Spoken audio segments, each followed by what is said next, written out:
안녕하세요. 저는 미팅룸이라는 연구단체에서 활동하고 있는 이경민이라고 합니다. 미술시장을 주로 연구하고 있고요. 그 전에는 월간미술 기자 그리고 갤러리 현대에서 기획팀 매니저로 활동했습니다.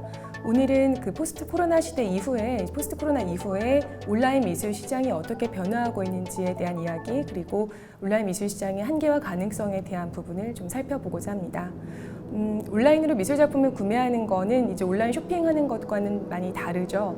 경험성이라든지 실제 작품을 마주했을 때 느끼는 감정, 그리고 여전히 유효한 원본성 같은 것들, 그리고 또 가격 같은 걸 고민했을 때 아직도 많이 차이가 있습니다. 그리고 미술계는 여전히 대면 경험을 중요시했고 또 실제로 고객을 만나서 작품을 구매하는 그런 경험을 중요시했던 곳이기 때문에 아직도 온라인으로의 전환이 좀 느린 편이기는 합니다.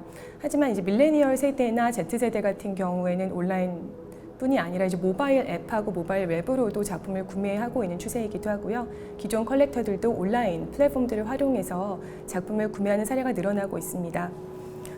이제 2020년에 코로나19 이후에 미술계가 급격히 온라인으로 전환을 하기 시작했는데요. 세계보건기구가 3월 11일에 코로나를 팬데믹으로 선언한 이후에 특히 미국과 유럽 지역을 중심으로 락다운이 들어가면서 모두 거의 온라인 외에는 대안이 없는 그런 상황이 되었습니다. 그래서 특히나 미술 시장은 굉장히 발빠르게 온라인으로 전환을 하게 되었고요. 저는 그래서 한국에서의 사례는 아직 그렇게 크게 많은 것 같지는 않습니다. 온라인 미술 시장에 대한 리서치를 시작한 게 2019년 초부터였고요. 관련 보고서를 작성한 것이 작년 12월이었는데요.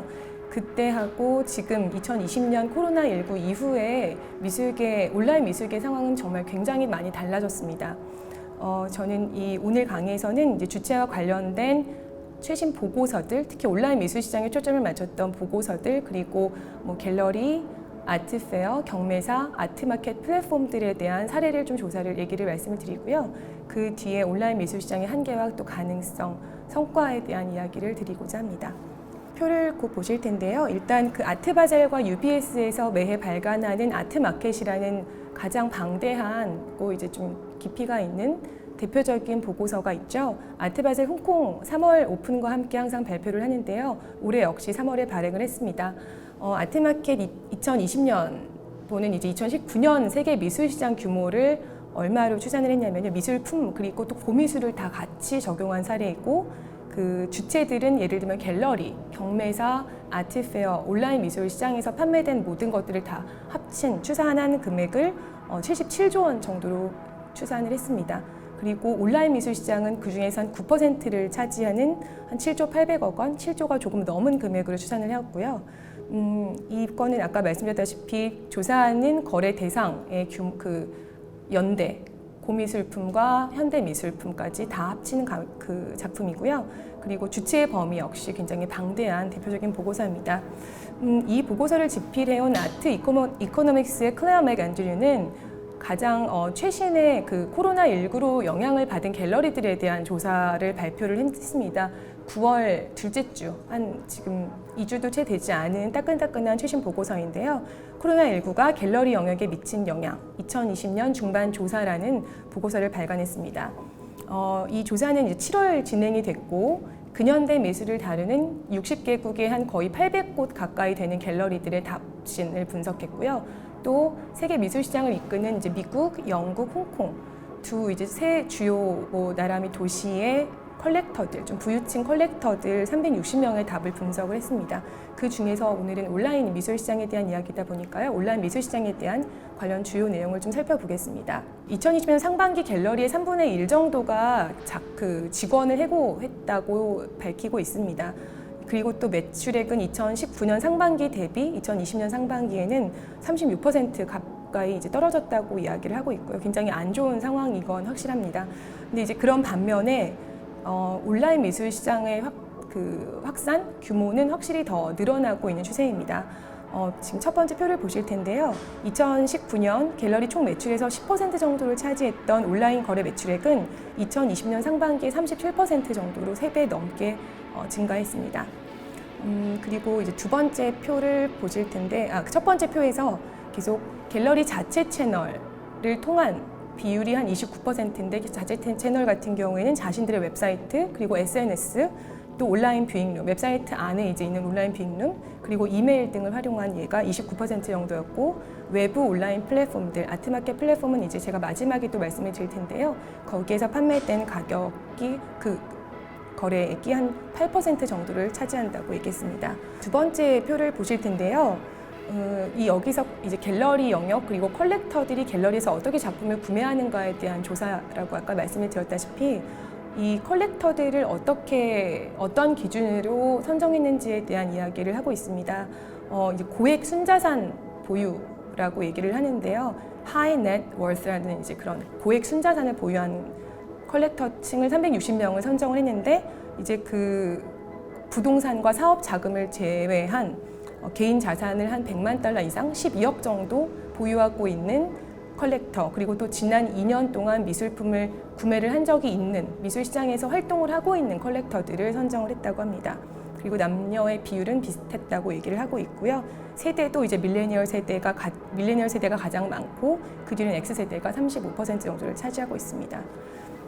이들 중에서 이제 올해 상반기에 미술품을 구매했다고 답한 그 컬렉터가 92%에 달했습니다. 그러니까 이들은 여전히 계속해서 경제가 어려움에도 불구하고 미술품을 구매를 했다는 걸 알 수가 있고요. 여기 굉장히 여러 개 채널을 통해서 구매했다고 중복 답변을 했는데요. 중복된 채널 중에서 가장 많이 이용한 곳은 여전히 이제 갤러리 공간, 오프라인 갤러리 공간을 방문했을 때가 41%, 그 다음에 경매, 그리고 갤러리의 웹사이트나 온라인 뷰잉룸이 38%를 차지했습니다. 그리고 이제 작가 스튜디오나 아트페어에서 그 준비한 온라인 뷰잉룸, 그리고 뭐 외부 온라인 플랫폼 같은 경우에도 30% 이상의 비슷한 이제 비율을 차지했습니다. 그리고 컬렉터들을 대상으로 한 또 질문 중에 향후 12개월간의 뭐 아트페어나 전시, 비엔날레 같은 걸 보기 위해서 참여할 계획이 있느냐라는 질문에 컬렉터들의 57%가 국내에 모두 가겠다, 12개월 안에. 그리고 국내에만 참여를 하겠다고 답한 컬렉터는 25%였고요. 18%는 계획이 없다, 어디에도 가지 않겠다라고 이제 대답을 했습니다. 그래서 이 미술 시장이 아무래도 다시 그 방문객들을 회복하기 위해서는 좀 시간이 어느 정도 소요될 것으로 보입니다.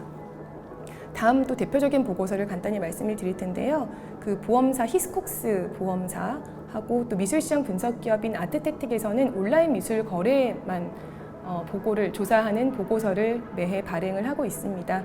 이 보고서 역시 2019년 이제 온라인 미술 시장 거래 총액을 추산했는데요.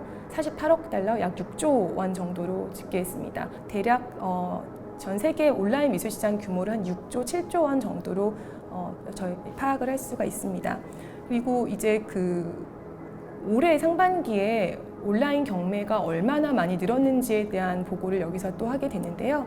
이제 주요 경매사인 소더비, 크리스티, 필립스가 2020년 상반기 온라인 경매 낙찰 총액이 전년 같은 이제 2019년 상반기 대비 5배가 넘는 금액인 4,400억 원 정도로 추산을 했습니다.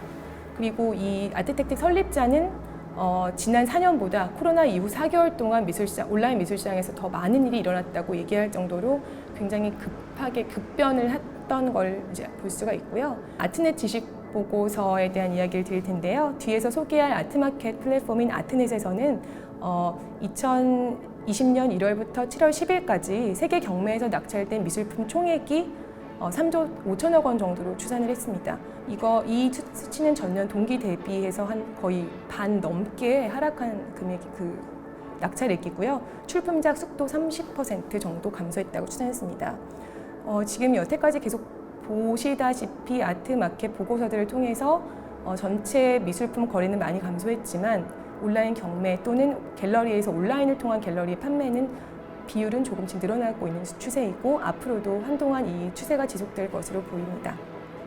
이제 보고서는 이 정도로 마치고요. 코로나 이후에 온라인 미술 시장이 어떻게 변화했는지 각 주체들의 사례를 들어서 좀 얘기를 드리도록 하겠습니다. 갤러리들은 온라인 전시와 판매를 위한 웹페이지인 온라인 뷰잉룸을 굉장히 많이 개설을 하기 시작했습니다. 그리고 소더비와 크리스티를 비롯한 다양한 이 외에도 온라인 경매사들도 많이 있는데요. 온라인 미술 시장의 저변을 확대를 하고 있습니다. 그리고 2020년 코로나19 확산 이후에 또 집합 금지 명령에 따라서 3월부터 거의 모든 국제 아트페어가 행사를 취소하고 온라인으로 전환을 했는데요. 이러한 움직임을 좀 살펴보도록 하겠습니다. 미술계 전체가 사실 온라인 전시, VR 전시 같은 것들을 계속해서 진행을 해왔고 코로나 이후에 그게 굉장히 확산이 됐는데요. 미술 시장은 특히나 뭐 작품을 판매를 해야 되는 입장이기 때문에 더더욱 온라인으로 전환이 이제 적극적이고 빠르게 전환이 이루어졌습니다. 온라인 뷰잉룸에 대해서 간단히 말씀을 드리면 온라인 뷰잉룸은 갤러리와 아트페어가 오프라인 전시를 대체하고 이제 판매를 보완하는 수단으로 급부상했습니다. 전시와 판매를 위한 웹페이지 방식이고 보통 자신들의 웹사이트 내부에 온라인 뷰잉룸이라는 페이지를 따로 열기도 하는데요. 작품과 텍스트 그리고 작가의 인터뷰 영상이나 관련 자료를 온라인에 전시를 하고 작품 가격을 대부분 공개를 합니다. 그리고 고객은 거기에 있는 이제 문의 버튼을 눌러서 갤러리스트와 소통을 해서 작품을 구매하는 방식입니다. 이제 그 세계 최대 갤러리 중 하나로 꼽히는 이제 몇 곳의 갤러리 중에서 데이비드 워너가 가장 먼저 온라인 뷰잉룸이라는 그런 형식을 시작을 했는데요. 2017년 1월에 첫 번째로 온라인 뷰잉룸이라는 페이지를 열면서 오프라인 전시에서 보여주지 못하는 어떤 온라인에서만 보여줄 수 있는 자료 같은 것들을 같이 게시를 하고 판매를 하면서 굉장히 많은 관심을 불러일으켰습니다. 그 이후에 2018년에 가고시안 역시 조금 둘의 성격이 좀 다른데요. 온라인 뷰잉룸에 가고시안 갤러리 같은 경우에는 바셀 기간 6월에 처음으로 그 기간에 맞춘 자신들의 온라인 뷰잉룸 페이지를 엽니다. 그래서 이렇게 두 갤러리가 좀 주도적으로 시작을 하게 되었고요. 코로나 전 제가 이제 그 온라인 미술 시장을 좀 연구하게 됐던 2019년 하반기에 몇몇 대형 갤러리들이 온라인 뷰잉룸이라는 형식을 따서 다 따로 이제 활동을 하기 시작했습니다. 그런데 이제 코로나 이후에는 정말 거의 웬만한 중대형 갤러리들은 거의 다 온라인 뷰잉룸을 통해서 전시를 하고 작품을 판매하고 보고 있다고 해도 과언이 아닐 것 같습니다. VR이나 AR 같은 기술을 활용하는 갤러리들도 늘고 있습니다. 그 아까 말했던 뭐 데이비드 워너나 가고시안 그리고 이제 세 개의 3대 갤러리라고 말을 할 수 있는 하우스 앤 월스 같은 경우에도 2019년에 새로운 내부 프로젝트를 시작했습니다. 아트랩이라는 약간 과학 기술과 뭐 여러 가지 영역의 그런 기술들을 융합하고 개발하는 프로젝트를 시작을 했는데요. 그 첫 번째 사례로 가상현실, 그러니까 VR 전시를 모델링하는 어떤 도구인 HW VR, 그러니까 House and Worlds VR이라는 프로그램을 처음으로 선보이게 됐습니다. 이 전시는 제가 미리 말씀을 드리지 않았다면 아마 이게 실제 공간에 전시되고 있는 거라고 생각을 하실 것 같아요. 실제 전시 공간 요즘 VR로 굉장히 많이 촬영을 하는데 그렇게 생각을 하시겠지만 사실은 여긴 지금 오픈하기 전 공간이고 실제 작품이 걸린 공간이 아닙니다. 여기 스페인에서 섬 하나를 사서 거기를 지금 리노베이션을 하고 내년에 2021년에 새로 스페인 이제 메노르카 점을 개관을 할 예정이었는데 코로나 사태로 이제 그 자신들이 개발했던 그런 툴을 이번에 좀 보여줄 기회인 것 같다라고 얘기를 하면서 이 가상현실 전시를 4월 30일에 오픈을 했습니다. 하우스 앤 월스의 기술이 좀 특별하다고 여기는 것이 앞으로 실제 공간이 아닌, 그러니까 실제로 작품이 그곳에 가지 않아도 측정을 하고 예측할 수 있는 툴을 만들겠다는 게 가장 큽니다. 그래서 게임 산업이나 건축, 애니메이션 쪽에 있는 그런 기술을 활용해서 이런 것들을 실제 공간에 구현하는 것 같은 기술을 개발을 하기도 하고 또 앞으로 물류를 예측을 한다고 해요. 그래서 사실 운송비 같은 경우가 굉장히 많이 드는데 운송비도 어느 정도의 거리를 갈 때 어느 정도가 좀 가능한지를 굉장히 많이 예측할 수 있는 서비스를 개발을 하고 아마도 하우스 앤 월스의 특성상 그것들을 곧 이제 공유하기 시작하지 않을까라는 생각이 듭니다. 그리고 독일 이제 베를린에 본거지를 두고 있는 퀘니 갤러리 역시 VR 기술을 굉장히 적극적으로 활용해서 거의 모든 전시를 VR 아카이빙을 하고 있고요. 그리고 VR 자체 이제 VR로만 이제 볼 수 있는 그런 전시를 기획하기도 했습니다. 또 런던에서 이제 출발한 리슨 갤러리 같은 경우에는 워낙 공공미술 프로젝트인 커미션이라는 프로젝트를 굉장히 오랫동안 진행을 했어요. 그래서 그 작가들을 보더라도 설치나 조각 작품들이 굉장히 많은데 실제로 회화와는 좀 달리 조각과 그 설치 작품 같은 경우에는 고객들이 자신의 공간에 놓였을 때 어떻게 보이는지를 더 예측하기 힘든 상황이기 때문에 리슨 갤러리는 자신들의 특성상 그 오그멘트라는 외부 업체와 개발을 해서 AR 서비스를 활용할 수 있는 서비스를 제공하고 있습니다. 갤러리는 아니지만 AR을 활용할 때 빼놓을 수 없는 앱이 있죠. 어큐트 아트라는 곳이 있는데 카우스나 올라프 엘리아슨, 차오페이 구정화 같은 세계적인 작가와 함께 그들의 작품을 우리가 앱을 통해서 현실 공간에 있는 것 같은 증강현실 기술을 활용한 앱을 통해서 꾸준히 계속해서 작품들을 업데이트하고 사람들이 즐길 수 있도록 개발을 하고 있는 프로그램입니다. 7, 8월부터 미국과 유럽 갤러리들이 다시 재개관을 하고 있지만 온라인을 활용하는 추세는 계속될 것으로 보입니다. 갤러리와 함께 이제 1차 시장을 이끄는 아트페어의 움직임과 변화를 좀 살펴보도록 하겠습니다. 코로나로 미술시장 주체들 중에서 가장 타격을 입은 곳은 아트페어라고 봐도 무방할 것 같습니다. 5일 정도의 기간 동안 보통 수만 명 이상이 방문을 하는 아트페어 같은 경우에는 집합 금지 명령을 피할 수도 없고 또 국제 아트페어 같은 경우 외국 갤러리가 들어올 때 뭐 의무적으로 자가 격리를 해야 되기 때문에 그런 여러 가지 상황상 행사를 취소할 수밖에 없었고 그래서 거의 다 온라인으로 전환을 했습니다. 이 온라인 뷰잉룸에는 아까 말씀드린 갤러리의 온라인 뷰잉룸처럼 대부분 갤러리들이 자신들의 할당된 페이지에 뭐 작품을 10점에서 이번 키아프는 30점까지 올릴 수 있다고 얘기를 들었고요. 작품들을 올리고 가격 정보를 뭐 하지 않을 수도 있지만 대부분 공개를 하고 그것을 통해서 갤러리와 고객을 연결을 하고 판매를 할 수 있게 온라인 뷰잉룸을 활용하고 있습니다. 오프라인 대비 뭐 2~3배에 가까운 방문객이 온라인 뷰잉룸을 방문을 하고 있다고 하고요. 또 VIP 프리뷰 기간에 역시나 거래가 활발하게 이루어졌다고 합니다.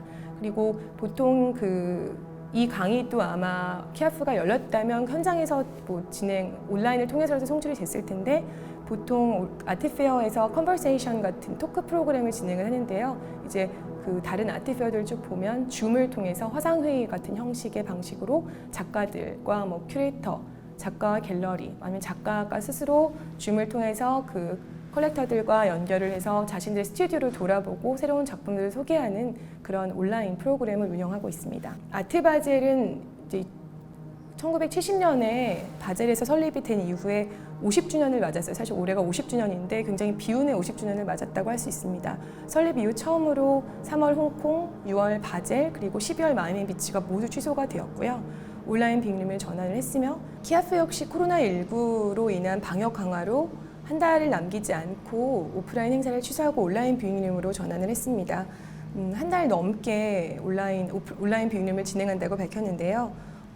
독일의 유명한 갤러리인 슈프리트 마거스 그리고 퀘니 갤러리 또 노이거 리엠 슈나이더라는 이제 세 유명한 갤러리가 참여를 해서 주목을 받고 있습니다.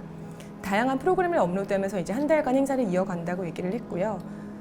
이 키아프와 프리즈가 좀 공통점이 지금 있는데 이 두 아트페어는 참여 갤러리들이 이제 서울과 런던이겠죠.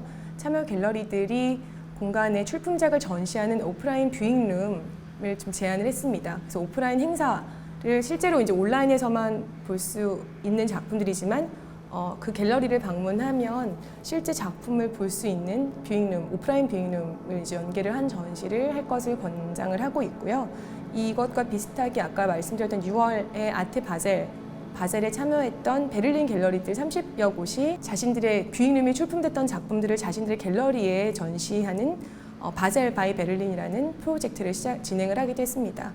그러니까 이렇게 온라인으로 충족되지 않는 실제 전시 그리고 작품, 관객 이제 세 개가 모이는 그런 조우에 대한 갈증을 해소하는 온오프라인 전시는 해당 지역의 아트페어와 갤러리의 협업을 통해서 한동안 지속될 것으로 보입니다. 새로운 가상 온라인 아트페어를 기획하기도 했는데요. 실제로 마이애미와 샌프란시스코에서 열리는 언타이틀드라는 아트페어는 온라인 플랫폼인 아트랜드와 협업해서 첫 번째 VR 아트페어를 진행하기도 했습니다. 그리고 또 비디오와 뉴미디어 아트 플랫폼인 데이터 에디션이라는 플랫폼은 런던 프리즈 위크 기간에 이제 10월에 열릴 프리즈 위크 기간에 디지털 아트페어를 처음으로 개설을 해서 데이터 페어라는 것을 개최를 한다고 밝혔는데요. 대표적으로 하우젠월스랑 타데오 로팍이라는 대형 갤러리들이 참여를 하면서 시작 전부터 화제를 모았습니다. 이와 좀 반면에 피악, 프랑스의 가장 대표적인 아트페어인 피악은 10월 행사를 한 달 앞두고 개최를 취소했는데요. 온라인 프로그램은 없을 것이라는 예상이 지배적이라고 할 수 있습니다. 이렇게 아트페어가 좀 많이 힘든 상황인데요. 아트페어의 수익은 대부분 부스 비용과 입장료 그리고 스폰서 비용입니다. 2020년 이 수익이 거의 사라진 상태이기 때문에 아트페어 같은 경우 운영 주체들이 향후 사업과 수익 구조에 대한 변화를 좀 모색해야 되는 시점이라고 생각합니다. 아까 조사 보고서에서도 말씀드린 것처럼 컬렉터들이 새로 외국이나 국외 지역의 아트페어를 방문할 것이다라고 밝힌 사람들도 많이 있지만 다시 원래 관객 수를 회복하기 위해서는 시간이 소요될 것으로 보입니다. 간단히 좀 말씀을 드리면 이 변화를 보면서 제가 예전에 목격을 했던 아트페어가 생각이 났는데요. 10년 정도 전에 온라인 빅룸으로 이렇게 전환됐던 아트페어 선례가 있었습니다. 2011년 1월이니까 거의 10년 전이죠. 9년 전에 제임스 코엔 갤러리의 제임스 코엔이 굉장히 유명한 가고시안 데이비드 워너가 다 들어갔던 그런 디지털 아트페어를 열었던 적이 있었어요. 그래서 그때 VIP 아트페어라고 해서 View in Private, 그러니까 개인적으로 작품을 자기 컴퓨터 앞에서 본다는 획기적인 디지털 아트페어를 시작을 했었고요. 140곳에 달하는 갤러리가 참여를 했습니다. 그리고 크리스 오필리의 작품이 $100만 판매가 되는 12억 정도의 판매가 되는 그런 성과도 거두었고요. 하지만 이제 채팅방이나 아니면 웹사이트가 다운되는 등의 이제 기술적인 결함도 있었고 좀 아무래도 시기상조의 그런 행사였겠죠. 시대를 앞서갔다고 볼 수도 있을 것 같습니다. 그래서 이렇게 최초의 온라인 아트페어가 개최된 지 이제 10년이 지난 2020년에 온라인 미술 시장은 굉장히 많이 변화를 겪게 되었습니다. 다음에 경매사의 온라인 움직임을 좀 살펴볼 텐데요. 온라인 경매는 사실 1999년에 헤리티지 옥션이 가장 먼저 시작했다고 얘기를 하고 있습니다. 온라인 경매사, 국내 대형 경매사들은 미술시장 주체들 중에서 팬데믹의 영향을 가장 덜 받은 곳으로 평가받고 있습니다. 총 낙찰액은 감소했습니다. 물론 아까 말씀드린 것처럼 30몇 % 이상 감소를 했지만 온라인 경매 횟수와 낙찰액은 크게는 5배 이상부터 아주 점진적으로 증가를 보이고 있는 추세입니다. 2010년에 온라인 올리 경매사들, 그러니까 실제로 경매를 진행하지 않고 온라인으로만 경매를 진행하는 온라인 회사들이 2010년에 많이 생겨났고요. 대형 경매사들 역시 온라인 경매에 굉장히 많이 투자를 해왔기에 이런 온라인으로의 전환이 사실 굉장히 빨랐던 경매사라고 볼 수 있을 것 같습니다. 이렇게 굉장히 많이 경험이 축적이 되었고요. 또 갤러리나 아트페어에 비해서 다루는 범위나 시대가 방대하고 또 규모와 자본, 매출 역시 굉장히 우위를 점하고 있기 때문에 굉장히 많은 기술 관련 스타트업을 인수하면서 크게 온라인 경매의 추세를 이어나가고 있습니다. 소더비는 이제 6월 29일에 경매의 미래가 여기 있다라는 이제 그런 슬로건으로 온오프라인 전시를 같이 생중계하는 그런 하이브리드 전시를 경매를 시작을 했고 주목을 많이 받았고요. 크리스티도 바로 이어서 그 4개 도시를 연결해서 진행하는 원 옥션이라는 것을 진행하게 되었습니다. 그래서 굉장히 관심을 많이 불러 모았고 경매 낙찰 결과도 성과를 거두었다고 밝혀졌고요. 그리고 한국 경매 상황도 비슷한데요. K-아트마켓이라는 한국 미술 정보 시스템에서도 이제 한국 상반기 미술 경매 시장은 점진적으로 횟수와 규모가 좀 늘고 있다고 보고 있습니다. 경매 이야기는 이 정도로 마치고요. 마지막 주체라고 제가 오늘 정리를 한 온라인 아트마켓 플랫폼의 사례를 좀 짚고 넘어가겠습니다. 온라인 아트마켓 플랫폼 같은 경우에 아트넷이나 아트시 같은 유명한 플랫폼들이 있는데요. 이곳은 물론 아트마켓에만 집중하지는 않고요. 경매사나 갤러리, 아트페어 그리고 미술관들의 전시도 같이 한꺼번에 소개하는 그런 온라인 공간이라고 보시면 될 것 같습니다. 그리고 또 거래를 최근에 이제 돕기 시작했고요. 이렇게 이들 역시 코로나19 이후에 가입한 갤러리 그리고 방문객, 작품 거래 규모 모두 굉장히 증가해서 코로나에 어떻게 보면 수혜를 받은 곳들도 있을 정도로 굉장히 많은 이용이 이루어지고 있습니다. 아트페어의 온라인 빅룸을 협업해서 제작하기도 하고 또 외부 경매사와 협업해서 온라인 경매를 진행하기도 합니다. 그래서 이렇게 온라인 아트마켓 플랫폼은 미술 시장이 온라인으로 전환하는데 굉장히 빠르게 전환할 수 있도록 좀 기여를 했다고 볼 수 있습니다.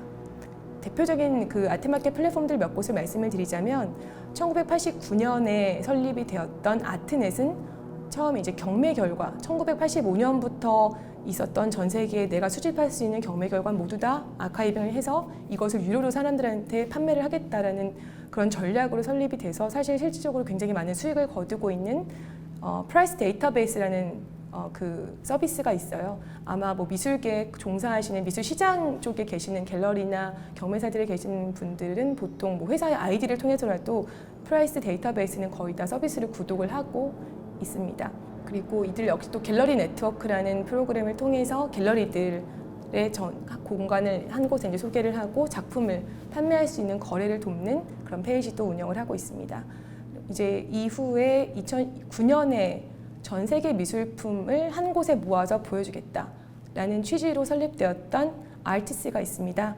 이곳은 이제 그 미술 작품을 거래한다기보단 처음에는 모으고 사람들의 컬렉터를 모으겠다는 취지, 그리고 우리가 굉장히 이런 필요한 기술을 개발해서 그 관객을 그냥 방문객을 컬렉터로 이끌 수 있는 여러 가지 절차를 한 웹사이트에서 구현하겠다는 이제 그런 걸로 설립이 되었었고요.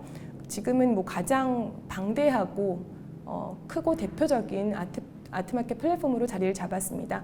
아트 같은 경우에는 뭐 아트 지놈 프로젝트라는 그런 미술 작품을 시기 뭐 종류별로 몇천 가지의 카테고리를 나누어서 그걸 분리를 하고 또 이걸 AI, 뭐 빅데이터와 AI를 통해서 그 컬렉터들, 여기 방문한 고객들이 관심이 있을 만한 작품을 추천하는 그런 서비스를 프로그램을 개발을 하기도 했고요. 교육 프로그램 같은 것들도 사실 굉장히 많이 운영을 하고 있습니다. 작년에 CEO가 바뀌면서 조금 더 이제 미술 거래에 더 초점을 맞추겠다는 발표를 대놓고 하고 있고, 아마 더 공격적으로 이제 시장 좀 점유율을 높여가지 않을까 생각합니다.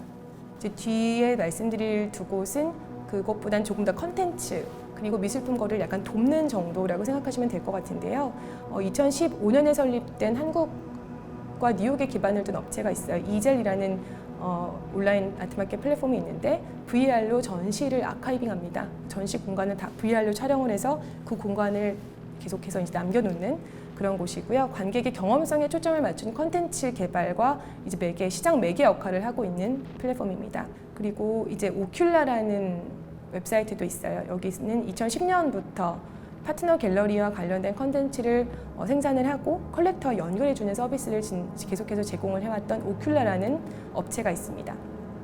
그리고 이제 마지막으로 지금까지는 거의 다 갤러리를 통한 갤러리들이 가입을 해서 자신들의 소속 작가를 선보이는 시스템이었다면 사실 갤러리에 소속되지 않은 작가가 훨씬 많죠. 갤러리에 소속된 작가는 극히 일부일 텐데 작가가 직접 자신의 작품을 웹사이트에 업로드해서 홍보를 하고 작품을 판매할 수 있는 시스템을 구축한 곳이 있습니다. 사치아트, 사치 갤러리, 런던의 사치 갤러리에서 작가들을 위한 이제 그런 서비스를 시작을 했던 게 사치 아트로 나중에 이제 지금 구현이 되었고요.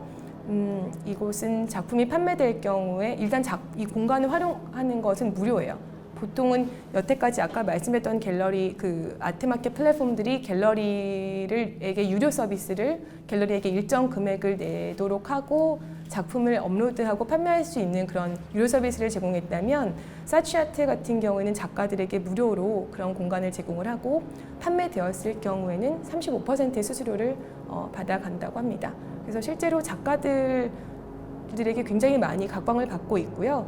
아까 말씀드렸던 그런 네 곳의 아트마켓 플랫폼이 조금 더 주요 갤러리들을 중심으로 했다면 이 사치 아트 같은 경우에는 작가들, 진짜 실제로 활동하고 있는 갤러리랑은 좀 관계가 없는 작가들이 굉장히 많이 소속이 가입을 해서 활용을 하고 실제 수익을 거두고 있는 곳이라고 하고 있습니다. 플랫폼이라는 이름에 걸맞게 모든 사람들이 모일 수 있는 전시와 뭐 작품들을 정보를 한 공간에 다 모으고 있는 그런 온라인 아트마켓 플랫폼의 역할을 말씀을 드렸습니다.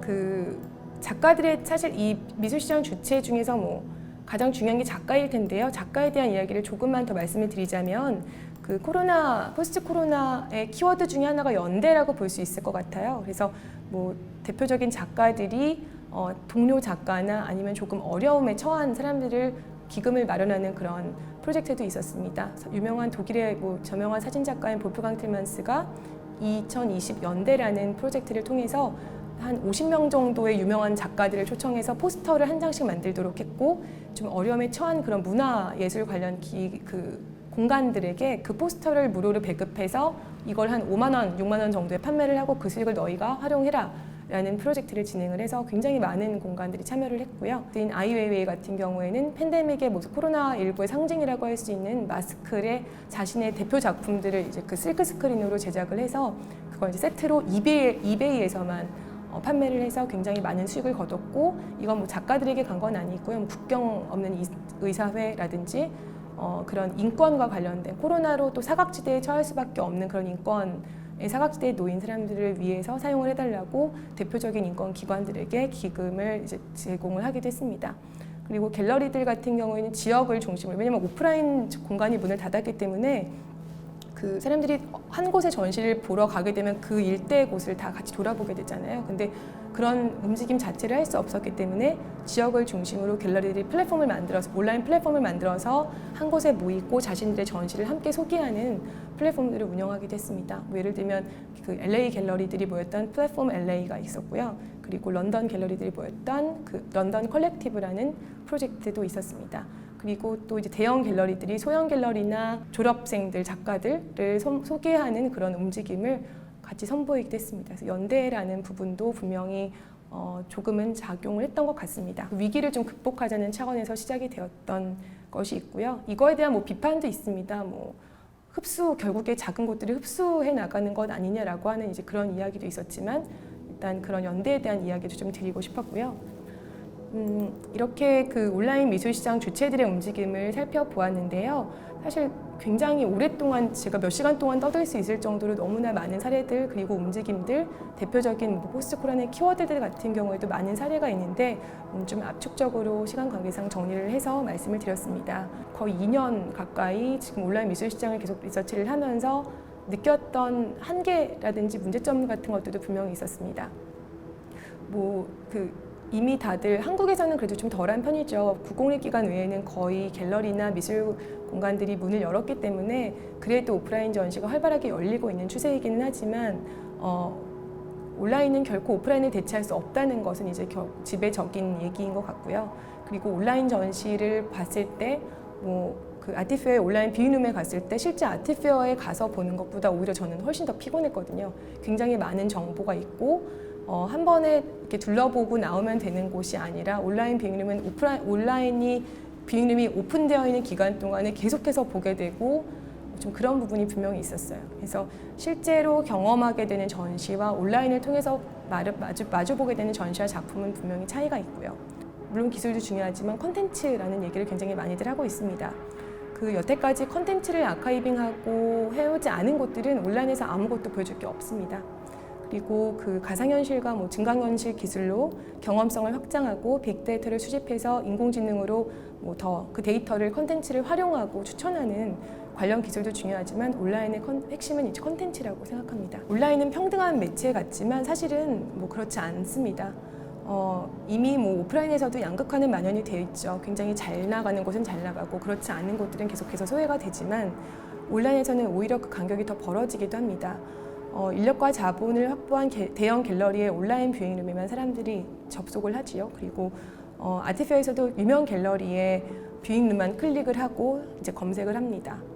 그리고 이제 그 실제 오프라인 구석에 이제 부스에서 컬렉터들의 발길을 기다렸던 소형 갤러리들 같은 경우에는 온라인에서는 검색도 하지 않고 오히려 더 온라인에서 뷰잉룸이 워낙 많기 때문에 유명한 갤러리들만 들어가서 보고 소형 갤러리들은 온라인에서 눈길도 좋지 않는 경우가 너무 많아서 이제 그런 소외되는 문제점도 분명히 있습니다. 양극화와 힘과 돈의 논리는 온라인에서 그리고 코로나 이후에 더더욱 더 확산되고 있는 것 같습니다. 그리고 최근에 대형 아티페어와 경매사들이 미디어나 통신 재벌에 인수되거나 상당 지분을 넘기는 경우가 있습니다. 바젤이나 소더비나 프리즈 같은 경우에 거의 다 이제 그런 식으로 그 재벌들에게 상당 지분을 넘기고 있는 추세인데요.